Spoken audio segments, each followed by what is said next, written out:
there's going to be a new law in the United States for payment stablecoins, and payment stablecoins are going to be legally defined as cash equivalent digital cash instruments in the U.S. financial system.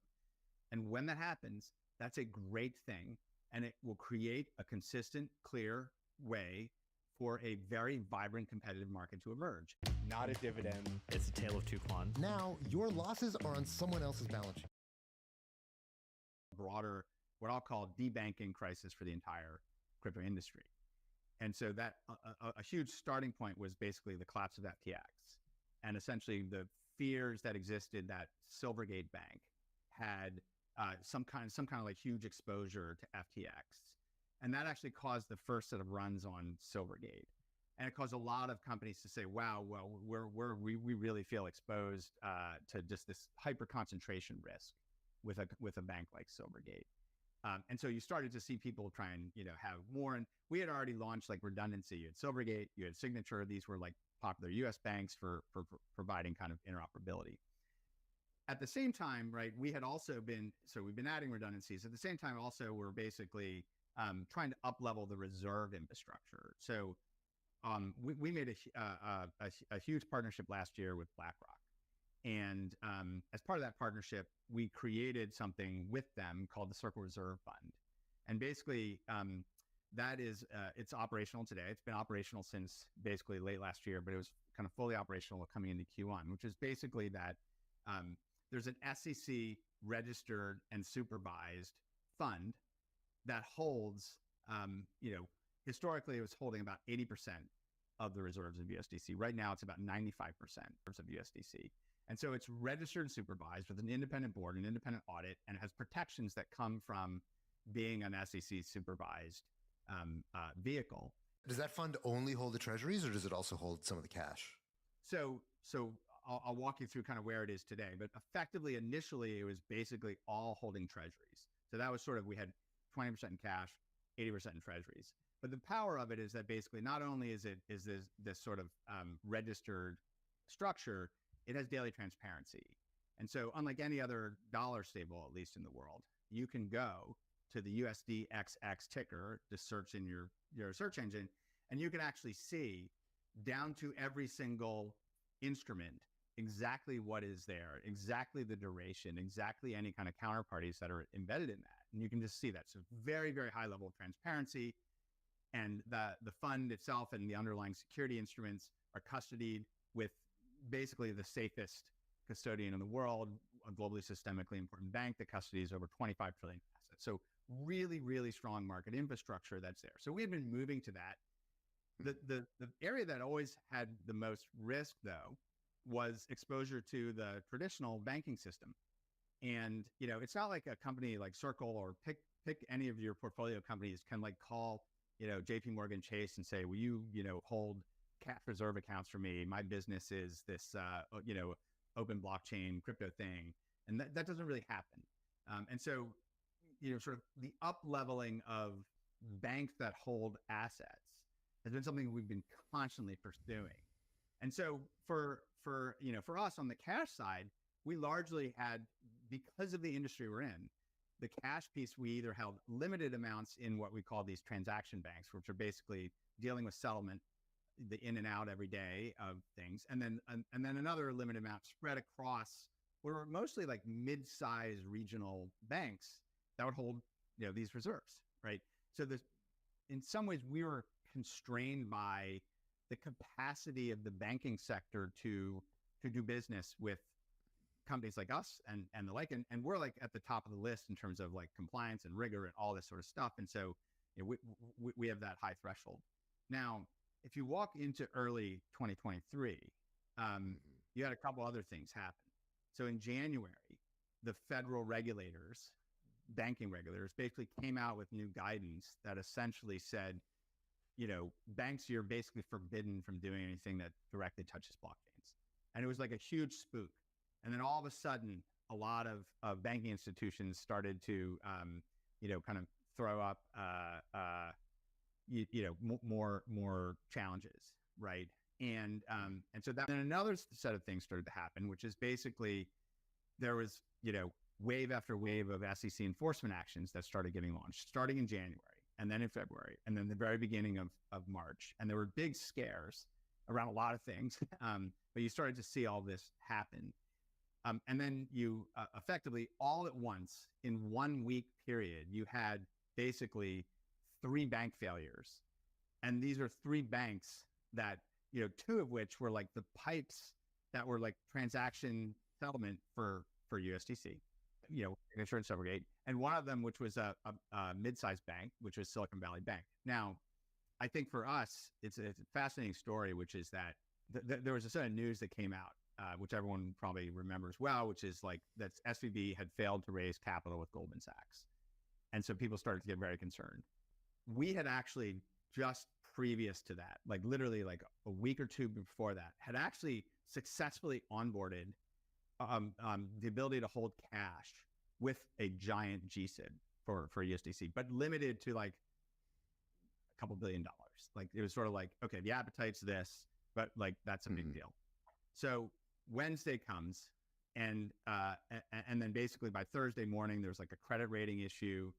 Silvergate was actually literally being closed on that Wednesday, and there were rumblings about exposure for on balance sheet risk on signature. I mean, it was like very, very stressful kind of moment. And so we took a decision to sweep everything that we had into this GSIB. They don't like me using their name, so into this. I see. Wait, but I thought they limited you to only $2 billion.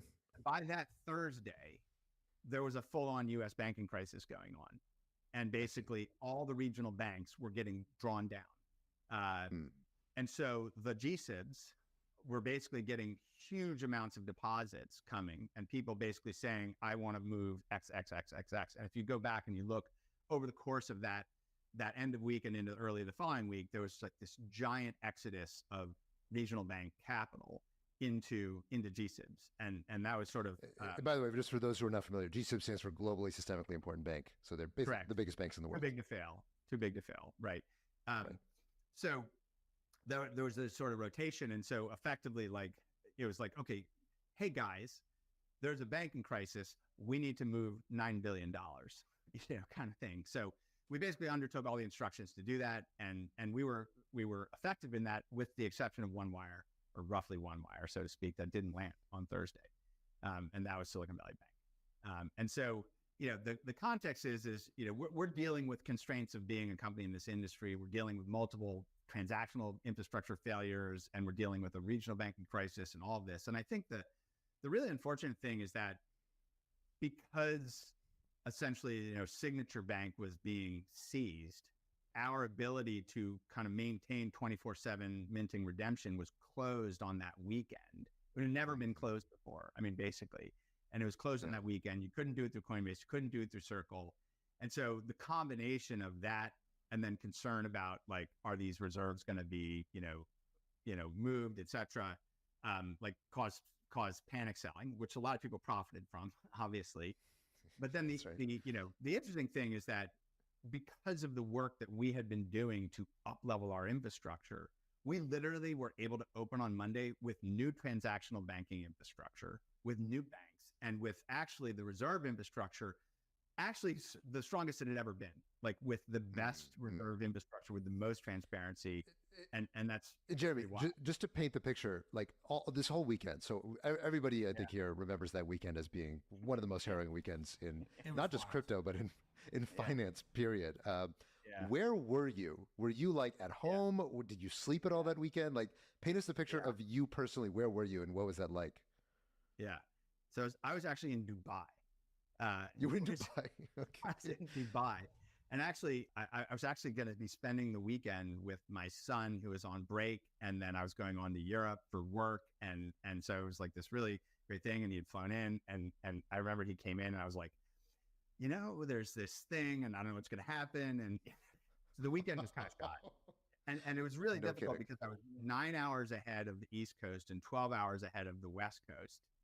So that just made... So all the news broke like at evening time for you, basically, like the 9 a.m. Yeah. I mean, like I 6 p.m. or something, right? At this point, but yeah, it was a pretty busy weekend, and I think there was a lot of things about it that were fascinating. I think one was like We communicated on the Saturday, like, we have this. And part of that was that over the weekend, a market developed. Literally over the weekend, a market developed to purchase what would essentially be receivables from the FDIC in the event that the bank were to fail. And so these were basically like, people were basically like large capital markets companies, like huge Wall Street companies were basically bidding or dealing in terms around, like, you could get 85 cents on the dollar or whatever it was. And so, the combination of our balance sheet and that, we're like, we're good. We're gonna be able to do this. But the fascinating thing was, we opened on Monday and we were able to be up and operational, even though we had seen all these other pipes fail, all these things go off. But it was a pretty intense week. So now on the other side of that, like I just said earlier, right? USDC is, reserved in, like, probably the single best, lowest credit risk cash custodian for dollars in the world. And it has 95% transparency on every single instrument. And we've actually been able to improve it by being able to use what are called, essentially tri-party repo, overnight collateralized treasury repos as well.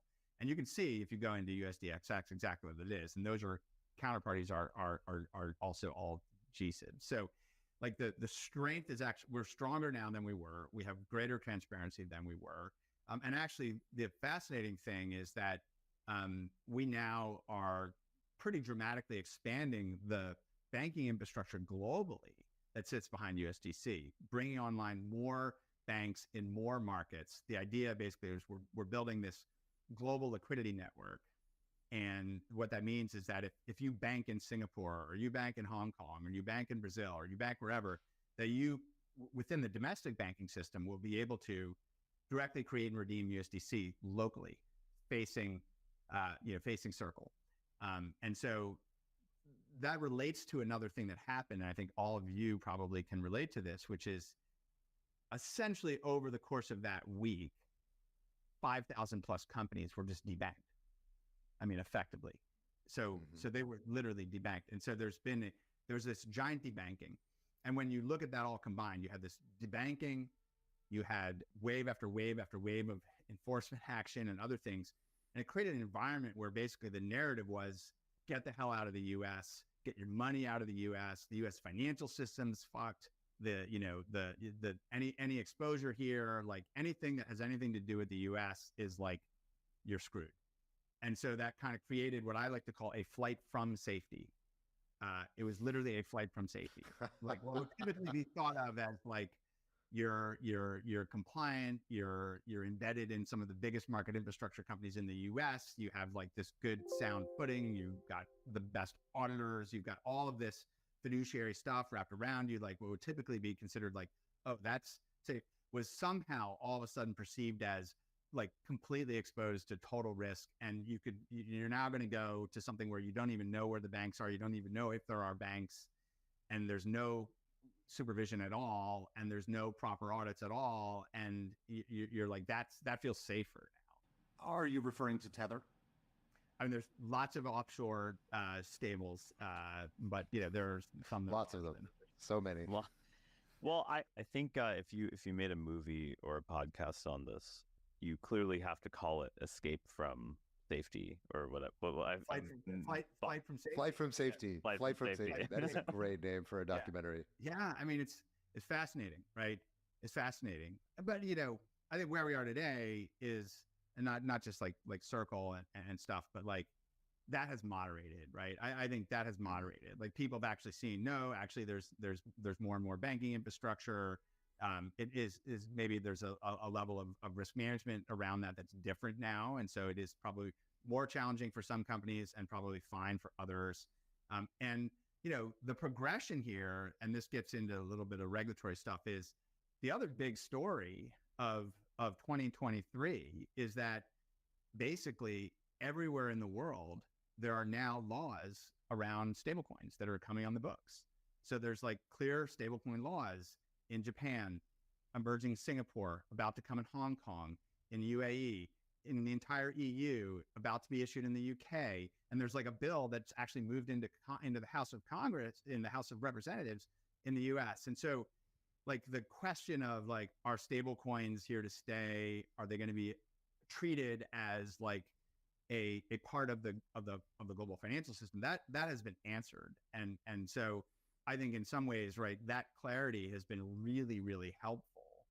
And that's why we're actually seeing, more and more traditional financial companies that are moving in and they're plugging in. And I think that's a really positive backdrop, because you wouldn't have thought that, right? But that is in fact what's been happening. It's another story of 2023 is regulatory clarity for stablecoins is arriving. And so to me, that's a huge unlock on the future, like a huge unlock. So speaking of other financial companies getting into stablecoins, one of the big stories from I think it was about a month ago, is PayPal. Actually, we have a running bet on the show as to what the eventual market cap of the PayPal USD stablecoin is going to be. I believe I'm the highest bidder at 500 million at the end of the year. Yeah, Robert is the most bearish. It was just announced today, I believe, that PayPal USD is getting listed on Coinbase. So it looks like there will be a significant as an experimental asset. I don't know if it was. I don't know what that means, but I appreciate you pointing that out, Jeremy. So I'm curious to get your take. I know that you have to be very diplomatic about it because they are a competitor and whatever, but like, I would love to hear you talk shit about PayPal USD and why you think it's going to fail miserably. Well, I mean, look, I like, there's a lot of different things that I would say. I think the first is that, today for dollar stable coins, right, there are two that have a pretty significant and entrenched position. And some that entrenched position is concentrated in certain emerging markets or Asian markets or certain centralized exchange platforms. And that's, slow to shift. And then I think, for USDC, like, we're pretty entrenched in DeFi and I think more broadly in kind of payment applications where, traditional firms are comfortable, adopting that and using that. And actually, just as a note, like, I think at the heart of this, when we think about this from a Circle perspective, is we really think about what we do as providing market neutral infrastructure. It's really important to how we think about what we do. We think about USDC as a network utility, as like an internet network utility, and it's a market neutral network utility, market neutral network infrastructure. We're like a platform and utility company. We are not competing for end users. We are not competing for merchants. We're not competing at that level. And so that's been really interesting for us. We've been able to build partnerships with Visa and MasterCard, with Stripe and Block, with Robinhood and Coinbase, and MoneyGram and others. So we've been able to build partnerships with a huge array of companies, many of whom would view each other as like direct arch competitors. And that's because we're a market neutral infrastructure company, and it's really important. So I think the question I would be asking is that important for stablecoins? Does the kind of the digital dollar dial tone that people want to build on and compose with and integrate and use, does market neutrality matter or not? And I think it does. I think it matters a lot. And I think user preference, developer preference, ecosystem preference, that's a really important component to it.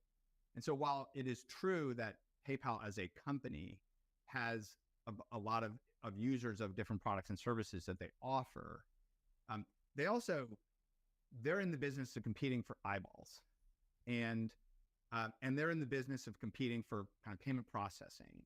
And so when I think about all the different retail companies in the world and all the different payments companies in the world and the like, I believe that we're going to be really effective in being that market neutral company. And so literally yesterday, the day before, we announced a partnership with Mercado Libre and Mercado Pago, which is, Mercado Pago is the largest fintech in all of Latin America. And they have a huge number of users. They're part of the broader Mercado Libre, which is like a $60 billion market cap company, the Amazon of Latin America. And they're rolling out USDC.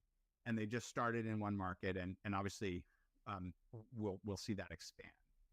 And, would Mercado Libre do that with PayPal when they're direct competitors? I mean, that's an interesting question. So I think like the market neutral infrastructure piece is really important. And then look, I think there's like there's been a lot of attempts by lots of different companies to kind of get into the crypto market. For example, like several years ago, when PayPal said we're gonna launch Bitcoin buy, sell, hold, we're gonna launch this. I know the crypto community was like, this was like over the moon. This is incredible. This is like 400 million people are going to start buying Bitcoin. And it was like this huge thing. And there was actually a bid that came from that. And so, but like the reality was like, if I'm a person in the United States and I like do like, how do I buy Bitcoin? Like, it's not hard to buy Bitcoin. I think there's a little bit of the same thing with ETFs, which is like, if you want to you get exposure to Bitcoin, it's not hard. You don't need an ETF. Like, you can just go open up an account with a number of very credible companies and like get Bitcoin, actual Bitcoin. And so I think there was a little bit of like, the fact that there's a large user base must equal usage. It's a fallacy. It's like when Facebook launched payments in WhatsApp and Messenger, people are like, they're going to take over the world. They have 2 billion users. I totally agree with this take. Does anyone use Facebook for payments? Does any person, other than someone on Facebook Marketplace where you're forced into I have one friend who pays me on Facebook, and I'm always annoyed by it because I have to. It's the only money I have in my. There Facebook are wallet. substitute goods, and they're really good. And so that's the thing, is like, what are the substitute goods and are they really good? And then it gets into like, what is the position of that company or that infrastructure and the like. And so, look, I mean, at the same time, right, I hope that they're successful. I hope that they make stablecoins a more important part of the way that their ecosystem interacts with the rest of the world.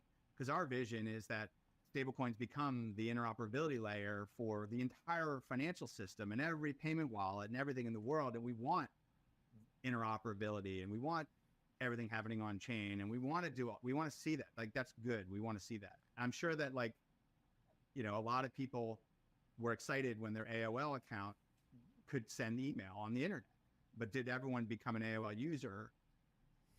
Was AOL? Okay, so PayPal is AOL. PayPal is AOL is what you're saying. I'm not saying that. I'm saying like, companies with large user bases that connect to open networks, like, that's a good thing. It does contribute to the growth of those open networks. But the open networks grow with entrepreneurship and builders and new companies and the like. I want to see open networks grow, and I think PayPal saying we're making a bet on open networks with dollars is a really good thing. It says a lot, and I do want to see success from that, because I think that a vibrant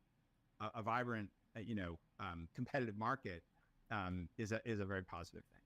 So to round this out, Jeremy, you are probably the best equipped to make a prediction in the chopping block prediction market. What do you think the market cap of PayPal USD will be on December 31st of this year? Just a benchmark. Right now, it's sitting at $43 million. USDC, by comparison, sitting at 26 billion. It's sitting at 5 million issued, according to 5 million issued. Yeah, the rest of it is I see. Unissued. I think CoinMarketCap is giving me a different number.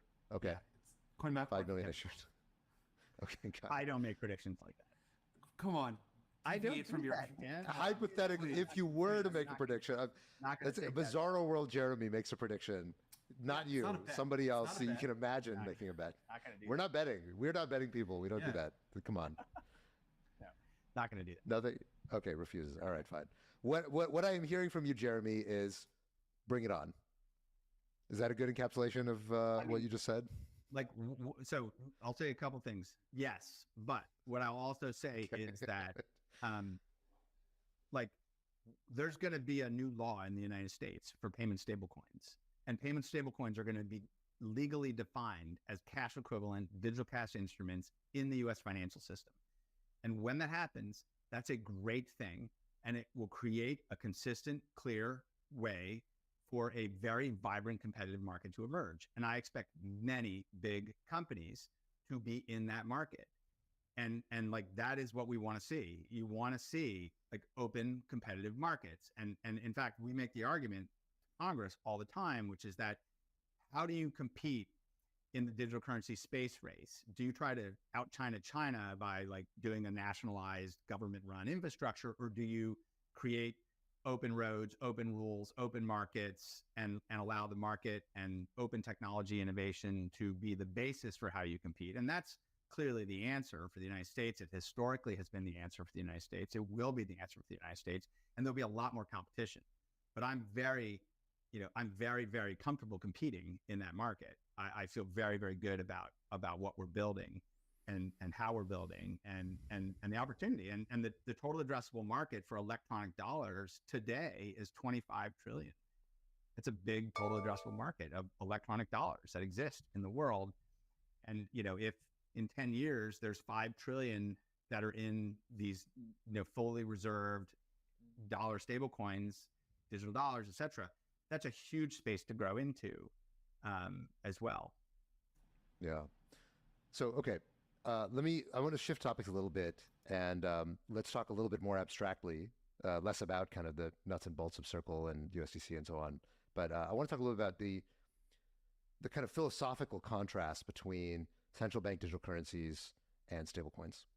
So it's a topic that comes up again and again. It's one of the oldest debates in crypto. It seems like more or less there's, at least within the US, there's a convergence that, hey, we don't want to have a centralized, Fed-backed central bank digital currency. We want instead to have private innovation to do it. Nevertheless, I was just chatting with somebody at Visa who works on central bank digital currency stuff, and it's the meme that never quite goes away. And of course, China was one of the very first to push central bank digital currency through the digital yuan.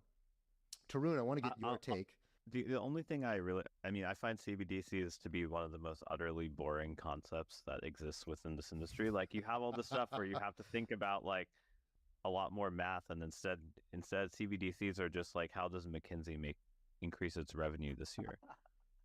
Like, literally, explain that. I think a lot of people in our audience will not know what the hell you're talking about when you say that. What do you mean that it's when bullshit? I think about CBDCs, I just think about really fancy consultant decks that say like, hey, here's what a government can do. And they take the same deck, they change the flag on the front slide, and then they go to 20 different governments and they say, hey, here's this deck we made for you about what you can do to innovate with your currency. And it always gets like people who like going to Davos, very excited. But unfortunately, those people couldn't tell you what a hash function is. So I don't really like it. Just like is like, I just feel like CBDCs feel like this thing that there's a entire class of people who love making money off of it because the thing never will exist, and it's just kind of this perpetual football. Robert, okay, your take. Do you agree with Tarun?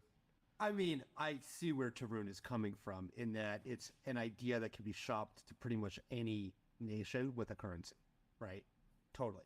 I do think the CBDCs will arrive in various countries. I do think it's going to be competitive with other digital implementations of a currency, whether it's stable coins, whether it's legacy systems. I think they're going to exist. Will it happen in the US? Maybe. Will it happen in the short term? No. Will it happen in China? Yes. Will it happen in Russia? I don't know. There is this inevitability where like many countries will likely transform the way that their currency functions. And the idea that you can have, some of the benefits that we've all like grown to absolutely love from blockchains, which is transparency, like instant settlement, some capabilities for like automation. Like, these are really good things. These are all like the virtues that like got me excited about crypto in the first place, and a lot of people excited about crypto. And the idea that you can like bring some of these superpowers to a currency. Yes, there's the Circle approach, but there's also the CBDC approach, and it's I think we're gonna see it because I think it's superior to what exists today. Like, yeah, like FedNow is better than like not FedNow, and like I think a CBDC even in the dollar is like better than FedNow, and so it's like, what takes over eventually? Like, I don't want to bash on Circle and Jeremy, but like, is USDC going to be like the monopolistic interpretation of the dollar? No, probably not. I think like it's possible that the U.S. government inevitably competes with Circle in the creation of a CBDC. So I will say, in my mind, the only thing that looks like a CBDC, maybe quacks a little bit like a CBDC, and definitely walks like a CBDC, is India's payment channel, payment rails, which is like actually successful, right? Like basically India went from like 0 people doing electronic payments to like 700 or 800 million via this centralized identification system.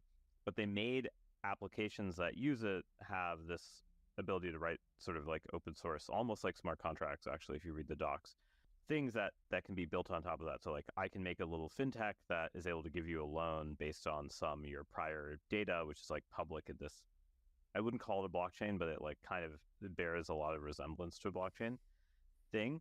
And it's actually crazy that they like basically skipped credit cards completely.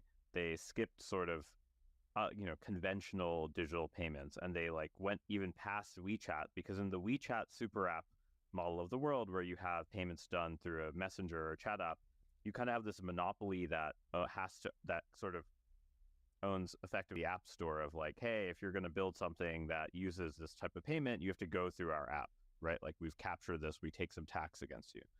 But the Indian version is actually that the government's sort of almost CBDC is basically just an open source layer for people to write these types of apps on. And I think like India is successful at that because it doesn't have all the dog shit like, hey, we're like gonna navel gaze about what the definition of a CBDC is and what the boundaries of having a CBDC are and what permissions you should have. And we're going to talk about everything other than the technical considerations. The Indian version of Aadhaar was literally only focused on what is the open source software and how can we build this and the technology side. And that's why they were successful. But most of these other governments investigating this stuff are doing everything other than kind of the technical design, which is why it's just hard to view them as credible other than it. And it's just sort of like consultants, fighting each other. So, okay, let me give my take real quick, and then I'll hand it to Jeremy because I know that he's itching to respond to Robert's points. So I think I take Tarun's side in this, and that I think CBDCs are mostly nonsensical. I think that in principle, one could build a CBDC that actually is substantively different than just an upgrade to the back end of a central bank. All central banks for many, many years have had digital ledgers, right? Of course, because it's whatever, it's 2023. So this stuff is already digital, right? The thing that's interesting about a CBDC relative to just you have a digital real-time gross settlement system, which is great. That's what FedNow effectively is real time instead of settling at some fixed interval that makes settling up kind of annoying. The thing about a blockchain system that's different is, I think, two fundamental things about a blockchain that's different. And people often say, like, well, CBDCs aren't decentralized. I don't think that's what matters from the perspective of what users and developers can do. I think the first thing that matters is that it's programmable. And no CBDC that I have ever seen that is actually going into anything like production has any programmability whatsoever. So your ability to basically say, if A, then B, you cannot do that. In the ECNY, the Chinese central bank digital currency, there is no such thing. They do tout that there is a blockchain. There is no actual blockchain. There's no blocks, there's no chain. They do have hash functions and stuff like that, but who cares? Just having PKI with central bank infrastructure is just an improvement to authentication. It's not the same thing as what you get with blockchains. So the first thing is programmability. Almost none of the CBDCs that are getting through to production have that. And then second is this idea of decoupling money from personhood. And none of the CBDCs do that either, right? And so that's one of the key things about blockchains is that you can have a multisig. You can have non-human agents. You can have AIs. You can have whatever it is you want. As long as there is a public-private key, you can interact with money. And they can be ephemeral even. That concept does not exist in any CBDC. And I think that very much limits the design space of what you can do with CBDCs that you couldn't already do with real-time gross settlement systems. And so that, I think, is the reason why most of these CBDCs are kind of window dressing. They're sort of yelling blockchain as loudly as you can while getting some budget to improve your infrastructure, which is great. A lot of these central banks need infrastructure improvements, but it's not what stablecoins do. Yeah. And I don't think it ever will be. Yeah. If I can respond, I think we think about this a lot, but not because we think that CBDCs are imminent or a threat or anything like that. We think about it a lot because people ask us a lot. But I think I agree with a lot of what you said, Haseeb. And a few things I would share on this topic. I think the first is, it is absolutely correct that most central banks need to continuously upgrade their core settlement infrastructure, and that's not going to stop. And I'm a technologist, and so when I look at the core architecture of the dollar, it doesn't make me feel good, because years ago, I was in a meeting and I was talking to the chief information officer of the Fed, and I was like, "What is the dollar? Like, tell me the tech stack. What is the architecture? What is the dollar?" And it was and he was basically saying, "Well, it's a cluster of Oracle databases in Sun Solaris machines in like these redundant data centers." And I was like, "Okay, so that's the dollar, right?" And then I'm like, "Okay, I interface with the dollar, and like it's FTP servers and common delimited text files. Like that's actually like that's how you interface with the dollar. Like that is what movement of dollar is in the United States. FTP, CSV, or whatever. It's like." So I look at that and I'm like, yes, we can improve that. That should be improved. Like we should have there will be fiat and there'll be government obligation money, and it should be continuously improved. And that is like a wholesale infrastructure thing.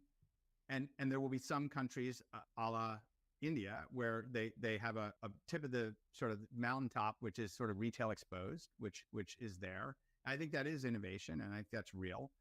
To your points, Haseeb, it's not solving the same set of problems that are being solved by stablecoins. And so, which I want to come back to. The other piece of this that is, I think, really important is just to acknowledge that, the history of electronic money innovation in the West, at least, the history of electronic money innovation has been entirely private sector driven. It's every single innovation, and we can think about what innovations exist. The wire messaging system was a consortium of private sector actors building standards. The ATM machine was an innovation of the private sector. Credit card networks, debit card networks, innovations of the private sector. PayPal innovation, Apple Pay innovation, stablecoins, like all these things are private sector innovations. And there's a reason, is that the private sector mobilizes and iterates on technology at a very, very different pace. And has a very, very different set of incentives. The other fact is that 95% of electronic money in circulation is privately issued. It's not government issued; it's privately issued. And there's, I think, for many parts of the world, there's a desire for there to be an air gap between your money and the government, and that's real. Now, in some places, you're not allowed to have that air gap, but in a lot of places, that is. And in the West, that air gap has been important. And so those are like big phenomenons. But then kind of like when I think about like, why did I start Circle? Like, what is it that we were excited about? It was exactly the kinds of stuff you're talking about, which is basically, I believe that open networks, open protocols that have the reach of the internet, that are continuously improving open source infrastructure, and very specifically the innovations of cryptocurrency, of blockchain networks, and the programmability that comes from open compute surfaces that are continuously upgraded as well. Like that's the innovation. And so to me, like we want internet scale money. We want internet scale, secure, programmable money.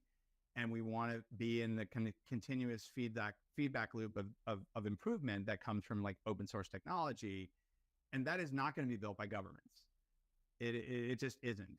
And so I do think there is like this kind of like, if I had magically had a license to access the Fed directly, which I don't right now, but if I had that, would I rather interface with a cryptographic primitive that's a distributed ledger technology or whatever than FTP servers and stuff? Yeah, I would much rather, like as a technologist, I'd rather interface to an infrastructure that is better.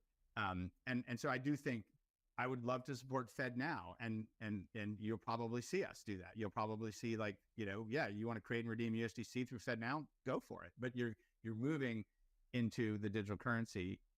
You can see us supporting Fed now, where we allow for people to kind of move in and out through those rails. And so as there are improvements in what central banks do, those can be positive things for internet scale money.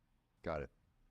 Okay, so one more question. I know we're running up on time a little bit. One more question. I kind of want to go around the room and get people's reads on. So once upon a time, a very long time ago, Jeremy knows the backstory, but I was once working on a stablecoin way back in the day. And one of the questions at that time that really, this is like 2017, 2018, really felt unsettled. I mean, this is we should have called, instead of bald being the token for the rugging on base, we could have made bald your stablecoin. That is true. So actually, funny enough, the name of the stablecoin we were working on was called USDC. USDC as the Circle thing at that time was not public. That was the name of Circle. So we had a bit of a name collision. Anyway, it's a long story. We'll tell it another day. Jeremy did win. That's right. His baldness overcame my baldness, and he ended up winning. But a big question at that time that many people were asking was Tether, and today it is still the biggest stablecoin in existence. Will the architecture of Tether, which is basically you KYC on redemption, you KYC on minting, but you do not KYC holders. Anybody can hold. It was a real question in 2017. Will this continue as a status quo? And will we basically get a very different relationship with holders of money for something like a stablecoin than we will for traditional bank deposits? And it was unclear at that time. It seems like it's becoming more clear that for whatever reason, especially the stablecoin bill that's in Congress right now seems to contemplate basically keeping the status quo, which is KYC on redemption and minting, but for the most part, anybody in the world potentially can hold a stablecoin. I want to get a view from Robert, Tarun, and then Jeremy of, do you think that persists indefinitely, or are we in a kind of intermediary period where we get to enjoy the fruits of this freedom on chain and anybody can do anything? But is this going to be short-lived? What do you guys think? And if it changed, why did it change? I would say one thing, which is that we have agency in the world as people. And so we can, nothing is predetermined, obviously. And so the outcomes of those things are things that we have agency in. And so I spend a fair amount of my energy educating, advocating for policy that preserves